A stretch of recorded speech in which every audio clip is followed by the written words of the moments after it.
The big round room was quiet, too quiet. Ambassador Zekthar looked at the empty chairs where humans always sat. 3 meetings had passed and no humans came. This had never happened before. "Maybe they are just late," said Speaker Thrain. His crystal body made small sounds as he moved. He was always hopeful about things, but even he looked worried now.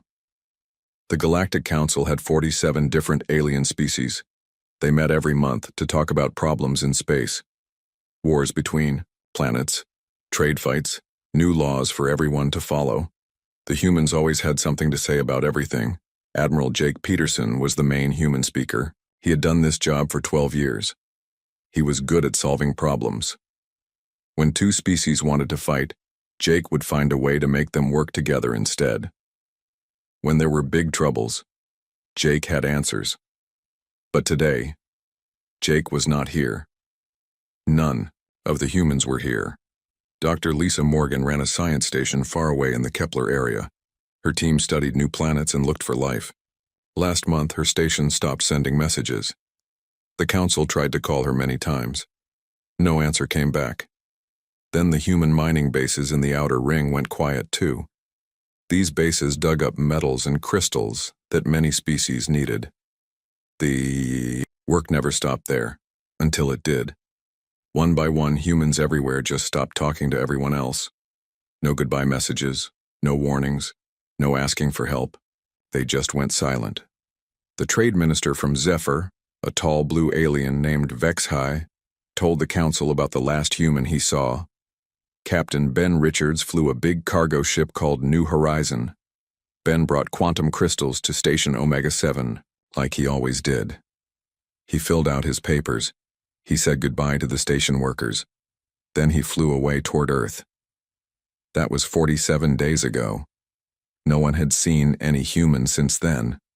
Earth itself was strange now. The big blue planet still looked normal from far away. Scans showed that people still lived there, cities still had lights, ships still flew around the planet. But when anyone tried to call Earth, only robot voices answered. The robot voices were polite but useless. They said things like, "Please contact your local office for help," or "All questions must go through proper channels." When aliens asked, which office or what channels, the robots just said the same things again. The council tried everything. They sent messages through old communication paths. They used emergency channels. They even tried to call human friends directly. Nothing worked. Every message got the same robot answers. Ambassador Chen Wei was from Altair. She had worked with humans for many years. She was almost like friends with some of them. Chen tried to understand what happened. She looked through all the old messages. From Earth. The last real message came from Director Sam Miller. He worked for Earth's Foreign Relations Office. The message was short and cold. It said humanity was stopping all work with other species. All the old agreements would end when they were supposed to end. No new deals would be made. Earth thanked everyone for working together. That was all. No reason why. No hint about coming back. Just goodbye. But Chen Wei saw something others missed.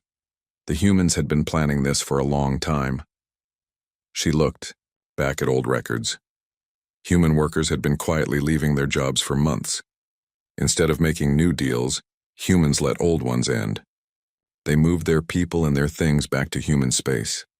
Commander Alex Turner had been asking strange questions about how the council made decisions. He wanted to know who really had power. He asked why some species could do whatever they wanted while others had to follow strict rules. At the time, people thought he was just curious. Dr. Kate Sullivan had been moving all her research files to human computers. She said it was just for backup, but now her alien research partners had no way to continue their work together. Even Admiral Jake Peterson had been training a replacement. Everyone thought it was normal job rotation. Humans changed their leaders every few years, but now it looked like Jake knew he would not be coming back. The signs were there. The humans had been saying goodbye without saying goodbye. They planned everything. They made sure no projects would be hurt when they left. They finished all their promises, then they just walked away. Why would they do this? Asked Speaker Thrain. His crystal body was dim with confusion. We worked together well. We solved many problems together. We were friends. Zekthar did not have an answer.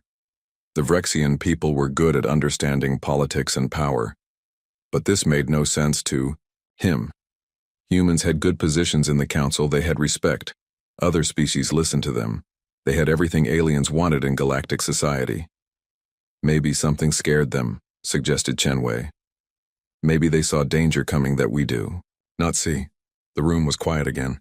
Outside the big windows, ships from many worlds flew past the council station. Trade continued. People lived their lives. But something important was missing now. In the past, when problems came up, someone would always say, "Let us ask the humans what they think." The humans saw things differently than everyone else. They found solutions where others saw only trouble. Now the empty chairs seemed to ask their own question. Without humans, who would solve the next big problem? 3 months passed. The council finally accepted the truth. Humans were really gone. Not just from meetings, but from everywhere outside their home system. No human worked on alien planets anymore. No human ships came to alien stations. No human traders brought goods from Earth. The Great Withdrawal was complete. Ambassador Chen Wei spent many nights reading old files. She wanted to understand how this happened so quietly. The answer made her feel cold inside. Humans had been planning this for over 2 years. Every human contract that ended was not renewed. Every human worker who finished their job was sent home. Every human research project was slowly moved to Earth computers. It happened so slowly that nobody noticed. Chen found the final message from Earth's government. It came from Director Sam Miller, someone most aliens had never heard of. The message was very formal and very final. The United Earth government tells all friends that humanity will stop working in galactic affairs. We will keep all our promises until they naturally end. We thank our partners and wish them good luck in the future. That was it. No explanation. No anger, no emotion at all. Just a simple goodbye from an entire species. The message was signed and dated. Legal stamps showed it was real, but it felt like reading a business letter, not the end of a friendship that lasted decades. Chen tried to call Director Sam Miller directly. The same robot voice answered. It said Miller was not available and suggested she contact her local Earth office. When Chen asked where that office was, the robot said she should check with local authorities. Other council members tried their own human contacts. Captain Ryan Brooks had been friends with many alien ship commanders. His communication channel was closed. Dr. Emma Parker had worked on medical projects with dozens of species. Her research lab did not accept calls. Colonel Sarah Martinez had trained with alien soldiers for years. Her military unit said she was transferred to other duties. It was like humans had built a wall around themselves. Not a physical wall, but something just as strong. They answered no questions. They made no exceptions. They simply said no to everything. The withdrawal was not angry or mean. That would have been easier to understand. Instead, it was calm and professional. Humans acted like they were ending business relationships, not abandoning friends. Ambassador Zekthar realized something that made him worried. Humans had been the glue that held many things together. They worked with species that hated each other. They made deals between groups that would never trust anyone else. The Deepsworn lived in oceans and never came to land. The Windcallers lived in the air and never touched ground. These two species could not even meet in person, but both worked with humans. Captain Mike Foster had meetings with Deepsworn leaders underwater, then flew up to talk with Windcaller, chiefs in the clouds. Now Mike was gone. The Deepsworn and Windcallers had no way to talk to each other. Their joint mining project was already showing problems. The cluster people shared one mind across millions of bodies. The Wanderer people valued individual freedom above everything. These groups should have been enemies. But Dr. Kate Sullivan understood both ways of thinking. She helped them work on projects together. Kate was gone too. The cluster and Wanderers were already arguing about their shared research stations. Commander Alex Turner had been training alien military officers for 10 years. He taught them how to work together during emergencies. His students came from dozens of different species. They learned to trust each other because they all trusted Alex. Alex had disappeared with all the other humans. His training programs were canceled. Alien military forces were not working together as well as before. Speaker Thrain called an emergency meeting. Representatives from all 47 species came, the crystal being looked around the room at worried faces and angry expressions. "We must accept that our human friends are not coming back soon," Thrain said. "We must learn to do things without them." The Rexian representative stood up, his snake-like body coiled with tension. "Humans were just one species among many. We do not need them. We managed before they joined the council. We will manage now." But Ambassador Chenwei shook her head. "Look at the numbers," she said. She put up charts on the big screens. Human colonies bought 30% of our total exports. Human companies managed 60% of interspecies shipping contracts. Human banks held 40% of galactic credits. The room became very quiet as aliens studied the numbers. "Humans did not just disappear," Chen continued. "They took a huge part of our economy with them.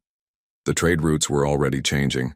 Without human cargo ships to carry goods between species, some planets could not get things they needed. Prices for food and materials were going up. The galactic credit was becoming worthless. This money was backed by promises from many species, but human economic power had made it stable. Without humans, other species did not trust the currency anymore. Some groups tried to make their own money. Others went back to direct trading without currency at all. The easy flow of business between species was breaking down. Even worse were the security problems. Human patrol fleets had kept pirates away from trade routes. Human peacekeeping forces had stopped small conflicts from becoming big wars. Now pirates were getting bolder. 3 merchant convoys had been attacked in the past month.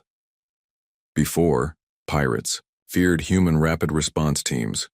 Captain Jennifer Cole and her task force could reach any trouble spot within days. But Jennifer was gone. Her ships were gone. Her well-trained crews were gone. The protection that humans provided had become invisible because it worked so well. Now that it was missing, everyone could see how much they had needed it. As the meeting ended, aliens walked out in small groups. They whispered to each other in worried voices. Many asked the same question that had no good answer. If humans saw something dangerous enough to make them leave, what did they know that nobody else understood? 6 months after humans disappeared, the first real crisis hit the galaxy. The Keth hegemony came from the dark edge of space where few species lived. They were violent and strong, with ships made of living crystal that could repair themselves during battle. For 50 years they had stayed in their own territory and bothered no one.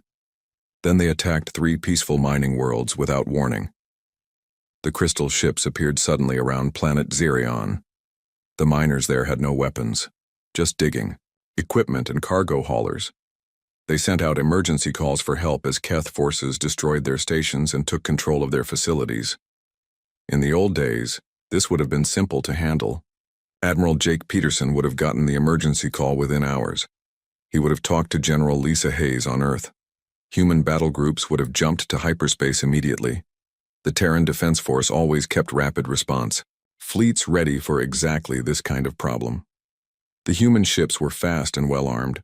More importantly, they had experienced crews who knew how to work together. Captain Nick Torres and his squadron had stopped the Keth from expanding before. The crystal ships were tough, but human tactics were better. But now Jake was gone. Lisa was gone. Nick was gone. All the human ships had returned to Earth and stayed there. Instead, the Galactic Council had to handle the crisis by themselves. The emergency meeting lasted for 6 hours. Ambassador Zekthar argued that economic sanctions would force the Keth to stop their attacks. If no one would trade with them, they would have to give up the captured worlds. Speaker Thrain suggested sending diplomats to negotiate. Maybe the Keth had good reasons for their actions. Maybe they needed the mining resources for their own people. Maybe a peaceful solution could help everyone. The Altarian representative wanted to send a strong message of disapproval.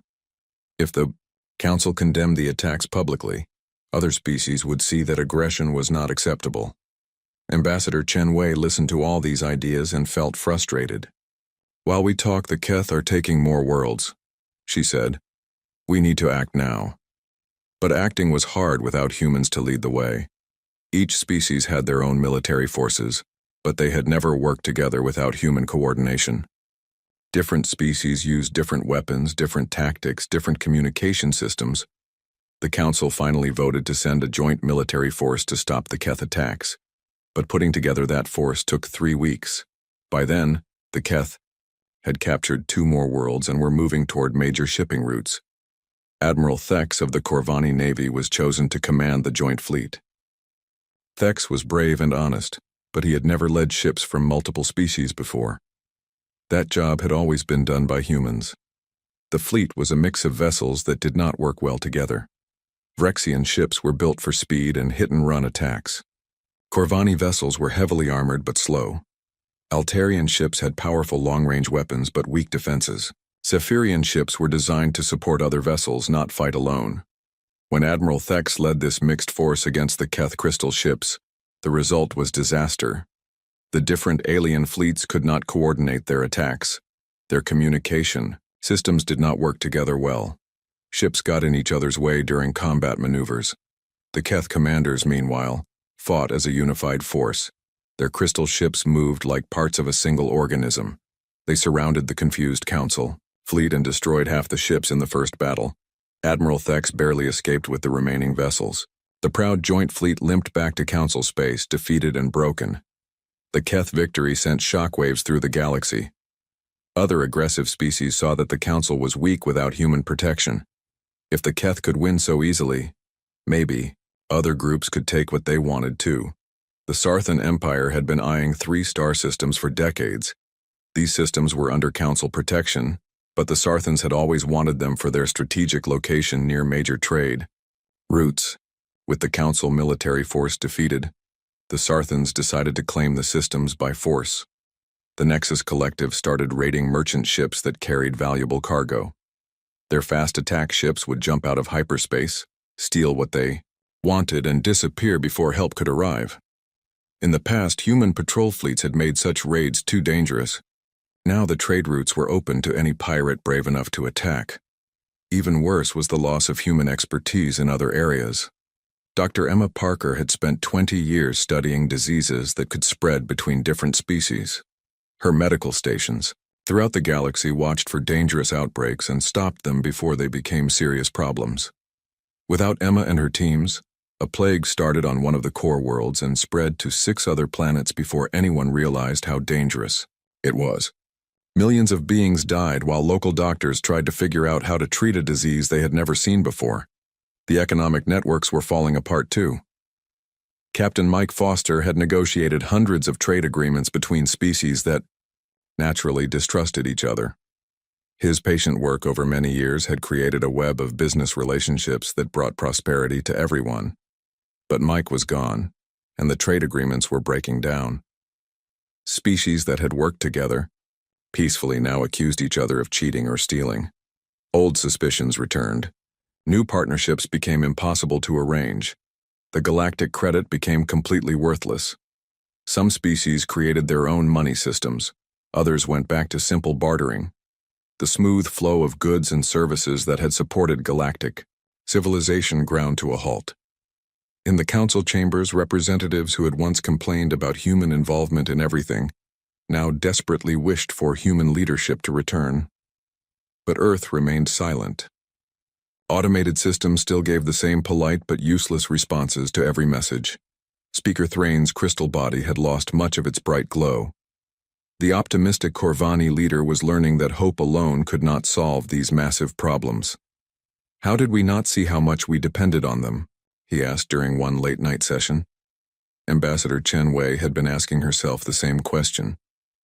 Because they made it look easy, she answered. They handled problems so smoothly that we forgot the problems existed. Outside the council station, the galaxy was changing. War fleets moved toward new conquests. Pirates hunted merchant ships. Diseases spread unchecked. Economic chaos grew worse each day. The humans had been gone for only 6 months, but their absence was tearing. galactic civilization apart. The Keth hegemony's easy victory opened the floodgates. Across the galaxy, aggressive species saw opportunity where they once saw danger. The Galactic Council's failed military response had proven what many suspected. Without humans, the Alliance was weak and confused. The Sarthan Empire struck next. Their black ships swept into the Meridian systems like a dark tide. These 3 star systems controlled important hyperspace routes that connected the inner core to the outer colonies. For decades, the Sarthans had wanted control of these routes. But human peacekeeping forces had kept them in check.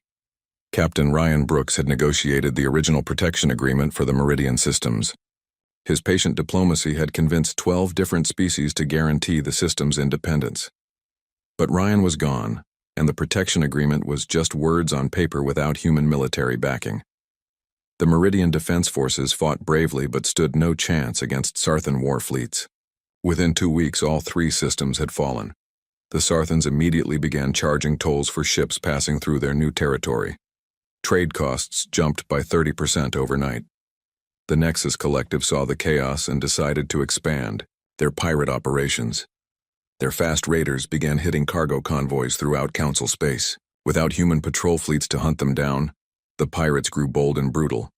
Commander Nick Torres had once led anti-piracy operations that kept the trade routes safe. His task force knew every pirate trick and hideout. Nick's ships could track raiders across multiple star systems and destroy them before they could escape. But Nick had vanished with all the other humans, leaving the trade routes defenseless. Merchant captains started traveling in large groups for protection, but even convoys were not safe. The pirates had captured several military-grade warships and were using them to attack heavily defended targets. What had once been small-scale theft became organized warfare. The medical crisis grew worse each day.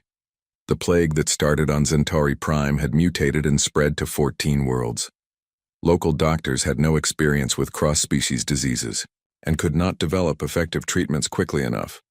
Dr. Emma Parker's research network had included early warning systems on hundreds of planets. When dangerous organisms appeared anywhere in the galaxy, Emma's teams would know within hours. They could analyze the threat, develop countermeasures, and distribute treatments before outbreaks became serious. Without Emma's network, the plague spread unchecked for months before anyone realized how dangerous it was. By then, it had killed over 50 million beings across multiple species. Medical authorities were overwhelmed and desperate for help that was no longer available. The economic collapse accelerated as trust between species evaporated. The complex trade agreements that Captain Mike Foster had spent years negotiating were falling apart one by one. Species that had never trusted each other were remembering why they had been enemies in the first place. The Deepsworn accused the Windcallers of stealing mining rights. The Windcallers blamed the Deepsworn for sabotaging atmospheric processors. Both groups had worked together peacefully when Mike was there to mediate their disputes. Now they were preparing for war over resources they had once shared. The Cluster People and the Wanderers had completely stopped cooperating. Their joint research stations were abandoned as both groups recalled their people. Decades of scientific progress was lost as projects were canceled and data was destroyed in bitter arguments about ownership. Currency systems collapsed throughout known space. The galactic credit was worthless. Regional currencies were failing as no one trusted promises from species they might be fighting tomorrow. Many planets returned to primitive barter systems, trading raw materials for manufactured goods. This made interstellar commerce almost impossible. A ship carrying grain from one world might not be able to buy fuel at the next stop because the currencies were incompatible. Food shortages appeared on worlds that had always imported what they needed. The council chamber's desperation was replacing hope. Speaker Thrain's crystal form had grown dim and cracked. The stress of constant crisis was literally breaking the Corvani leader apart. "We must find a way to contact Earth directly," Thrain said during an emergency session. "We must make them understand how badly we need their help." Ambassador Chenwei had tried everything she could think of. "I sent messages through every channel we have. I contacted human friends through personal networks. I even tried to bribe information brokers for ways to reach Earth. Nothing works." The most frustrating part was that Earth seemed fine. Long range, Scans showed normal activity on the human homeworld. Ships moved in and out of the system. Cities showed healthy energy signatures. The human economy appeared to be functioning normally, but it was like Earth had pulled a curtain around itself. Nothing got through from the outside. No messages, no visitors, no trade requests. The humans were clearly alive and active, but they had cut themselves off from the rest of the galaxy completely. Some council members wondered if humans were in trouble.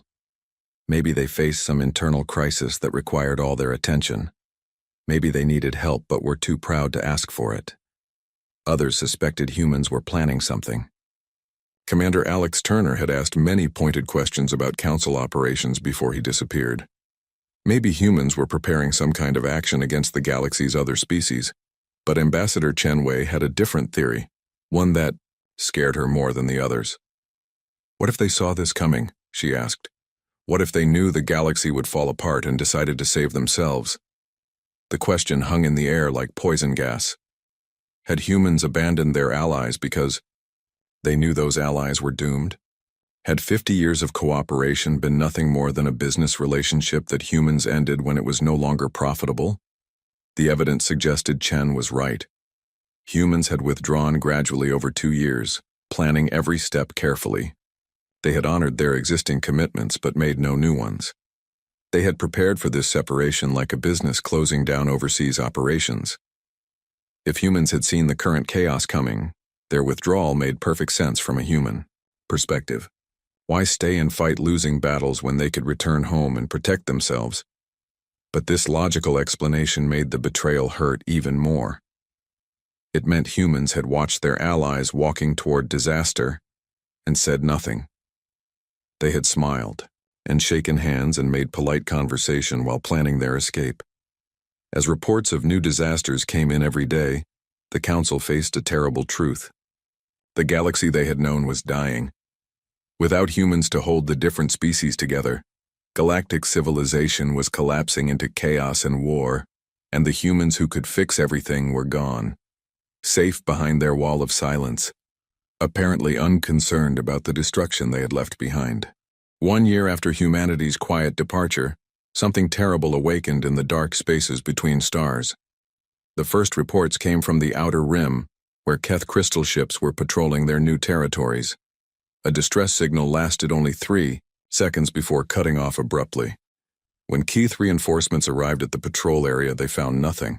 No wreckage, no energy signatures, just empty space where an entire squadron had been.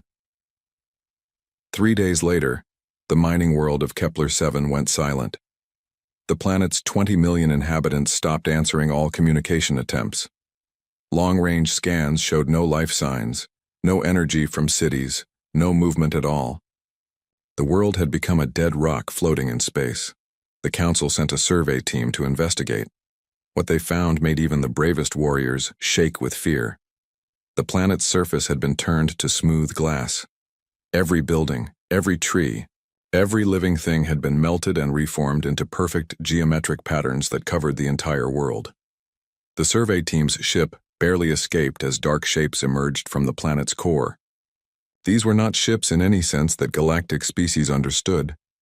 They were living shadows that moved through space like predators swimming through black water. Ambassador Chen Wei recognized the ancient descriptions immediately. "The Void Hunters have returned," she announced to an emergency council session. Legends spoke of machines from the galaxy's distant past. They were not built by any known species, but seemed to have existed since the stars were young. Every few million years they would emerge from hidden places and sweep across inhabited worlds, destroying all organic life they found. The last Void Hunter attack had happened 3 million years ago, before any current species had developed. Space travel. Only fragments of records survived from civilizations that had faced them and died. The records all said the same thing. When the Void Hunters came, entire species disappeared forever. Now they were active again. 7 worlds went dark in the first week, 14 more in the second week. The number doubled every few days as more Void Hunter machines awakened and began their terrible work. These were not conquerors who wanted territory or resources. They were destroyers who seemed to hate organic life itself. They turned living worlds into geometric art projects made of glass and metal. They left behind beautiful, empty monuments to extinction. The remaining galactic military forces tried to fight them. Keth crystal ships, Sarthan war fleets, even pirate raiders joined together against the common threat. Nothing worked. Conventional weapons passed through the Void Hunters like light through smoke. Energy blasts had no effect. Nuclear missiles simply vanished into the dark shapes without exploding. The Void Hunters moved through space in ways that defied physics. They appeared instantly wherever they wanted to be. They ignored shields and armor completely. They seemed to exist partially outside normal reality. In desperation, the Council prepared one final message to Earth. Not a formal diplomatic communication, but a desperate plea for help from old friends. Every surviving species leader signed the message personally. To our human allies, the message began. We know we failed you. We did not see the value of what you gave us until it was gone. We did not appreciate your sacrifices until we had to make them ourselves. The galaxy burns and we cannot stop it alone. If any friendship remains between us, if any bond survives our blindness, please help us. We are sorry for everything. Keun. Message was broadcast on every frequency toward the Sol system. Emergency beacons carried it through hyperspace. Diplomatic channels transmitted it continuously. The entire galaxy waited for an answer that might never come. For 3 days, only silence returned from human space. Then something impossible happened, near Keth territory. A group of Void Hunter machines that had been destroying a colony world suddenly exploded in brilliant flashes of light. The dark shapes simply vanished, leaving no trace they had ever existed. A transmission came from empty space where no ship should have been. The voice was calm, professional, and wonderfully human. Council forces, this is Lieutenant Commander Nick Torres aboard the TFS Resilience. We count 37 Void Hunter signatures moving toward your position. Recommend immediate evacuation of civilian populations from sectors 7 through 12. We'll handle the machines. Nick Torres. The same Nick who had disappeared with all the other humans a year ago. His voice was older now, tired, but determined. He spoke like a soldier who had been preparing for this moment for a very long time. More human voices joined the communication channel. Captain Jennifer Cole's tactical teams were uploading data about Void Hunter weaknesses to alien military networks. Commander Alex Turner's ships were coordinating evacuation efforts for threatened worlds. Dr. Emma Parker's medical teams were treating plague victims with new medicines that actually worked. The humans had not abandoned the galaxy. They had been preparing to save it. Captain Ryan Brooks explained everything in a brief transmission to the Council. We saw the signs 3 years ago. Ancient monitoring stations throughout the galaxy started detecting wake-up signals from Void Hunter hibernation sites. We knew they were coming back, and we knew the galaxy was not ready. Humanity's withdrawal had been preparation, not abandonment. While other species fought each other and their civilization collapsed, humans had been working frantically to find weapons that could hurt the Void Hunters. We needed time to research, to build, to test, Ryan continued. We could not do that, work while also holding the galaxy together. We had to choose between maintaining peace now or being ready for the war that was coming. It had been the hardest decision in human history. They could have warned the other species, but that would have caused panic and made preparation impossible. They could have stayed and tried to fight the Void Hunters with conventional weapons, but that would have meant everyone dying together instead of having any chance to survive. So humans had quietly withdrawn to Earth and its nearby systems. They had turned their entire civilization into a military research project. Every human had worked toward the single goal of finding a way to destroy machines that had never been defeated in 3 million years. The answer had come from human scientists studying the oldest records they could find. The Void Hunters were not fully in normal space-time. They existed partially in another dimension that overlapped with reality. Conventional weapons could not touch them because they were not entirely there. But human physicists had developed new weapons that could reach across dimensional boundaries. Quantum disruptors that could tear holes in space-time itself. Gravity bombs that created temporary black holes. Energy beams that existed in multiple dimensions simultaneously. These weapons required enormous amounts of power and exotic materials that took years to produce. Humanity had converted their entire industrial base to building the tools needed for this war. They had sacrificed everything: their participation in galactic society, their trade relationships, their comfortable lives, to create the means of survival. Now the terrible gamble was paying off. Human ships appeared throughout the galaxy, materializing from hyperspace to attack void hunter machines with weapons that actually worked.